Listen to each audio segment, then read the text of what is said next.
जय हिंद defence aspirants, welcome back again. This is Divyanshu Pandey. Pakistan से एक चौंकाने वाली और सबसे बड़ी न्यूज आ रही है कि ग्लोबल टेररिस्ट जिसका नाम दाऊद इब्राहिम है, अब इसको अज्ञात लोगों के द्वारा जहर दे दिया गया है और पाकिस्तान में, पूरे पाकिस्तान में इंटरनेट शटडाउन हो चुके हैं। तो चलिए जानते हैं कि ये पूरी न्यूज है क्या और इसके बारे में हम विस्तार में चर्चा करेंगे। जैसा कि हम जानते हैं कि हमारा जो पड़ोसी देश है वो आतंकवादियों का अड्डा बना हुआ है, जिसमें सभी प्रकार के क्रिमिनल्स आपके शरण लिया करते हैं।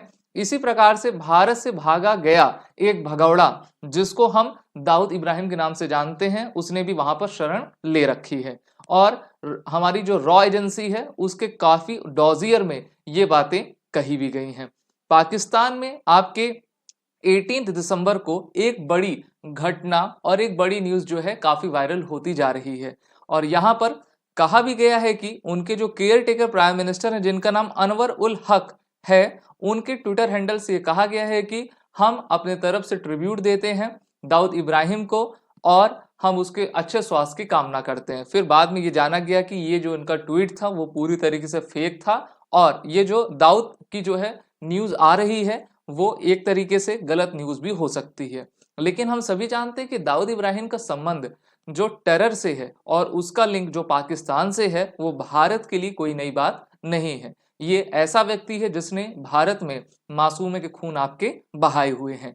तो जिस प्रकार से इसके मरने की खबर आ रही है, साथ ही साथ इसका जो क्रिटिकल हेल्थ सिनेरियो निकल के सामने आ रहा है, वो एक प्रश्न चिन्ह खड़ा करता है पाकिस्तान के ऊपर कि अब तो पाकिस्तान की मीडिया ही पाकिस्तान के सेना के ऊपर, आईएसआई के ऊपर प्रश्न चिन्ह उठा रही है कि देखिए दाऊद इब्राहिम भारत में ही है और ये कराची के हॉस्पिटल में आपका एडमिट है।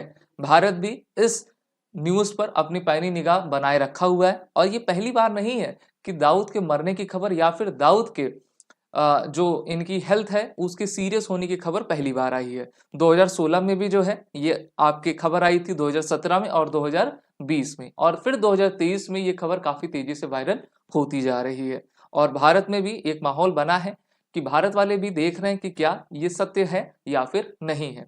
बहुत सारे न्यूज मीडिया बता भी रहे हैं कि Dawood Ibrahim is neither died nor poison, ना ही मारा है ना ही पॉइजन दिया गया है। हो सकता है कि इसकी हेल्थ आपकी काफी खराब हो और इसी को चलते जो है पाकिस्तान में कल देखा गया है कि उनके बहुत सारे ऐसे सोशल मीडिया हैंडल्स हैं जिन पर जो है पाकिस्तानी सरकार के द्वारा, पाकिस्तानी आर्मी के द्वारा जो है बैन और उसको स्लो डाउन इंटरनेट को कर दिया गया है। 65 ईयर ओल्ड ये मोस्ट वांटेड ग्लोबल टेररिस्ट है जो कि बड़े बड़े जितने भी देश हैं उनके मोस्ट वांटेड की सूची में ये आता है। इसका जन्म भारत में हुआ है, 1955 में ये आपका पैदा हुआ था और बहुत सारी एजेंसीज को इसकी तलाश है। भारत को तो सबसे ज्यादा है। अगर हम दाऊद इब्राहिम को देखें तो इसका संबंध 1993 के मुंबई बॉम्ब ब्लास्ट से होती है जो कि एक प्रकार का सीरियल ब्लास्ट था और इसमें 250 से ज्यादा लोगों की आपकी मृत्यु हुई थी। ये भारत में सिंडिकेट डी कंपनी का फाउंडर था, उसको चलाता था। अवैध पैसा वसूलना, हथियारों की स्मगलिंग करना, ये सब इसके मुख्य आपके धंधे रहा करते थे।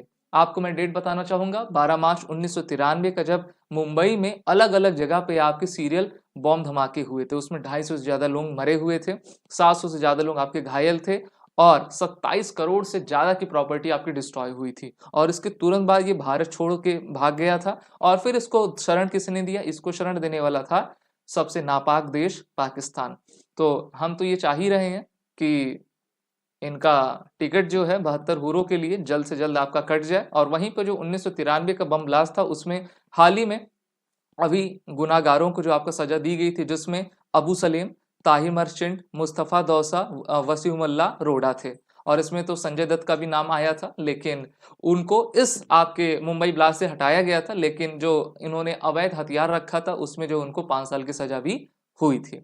आप सभी defence aspirant SSB crack exam के इंटरव्यू और रिटन कोर्सेज में इनरोल होकर अपने आने वाले इंटरव्यू और रिटन कोर्सेज की प्रिपरेशन जरूर करें। वो 10 कोड का यूज कर लें जिससे कि आपको 10% का फ्लैट डिस्काउंट मिले। जय हिंद। अगर आप एक डिफेंस एस्पिरेंट हैं और SSB interview, NDA, CDS, AFCAT जैसे एग्जाम्स के लिए प्रिपेयर कर रहे हैं तो आप एसएसबी क्रैक एग्जाम्स के कोर्स को चेक करना ना भूलें। आप हमारी लर्निंग एप्लीकेशन को गूगल प्ले स्टोर से भी डाउनलोड कर सकते हैं।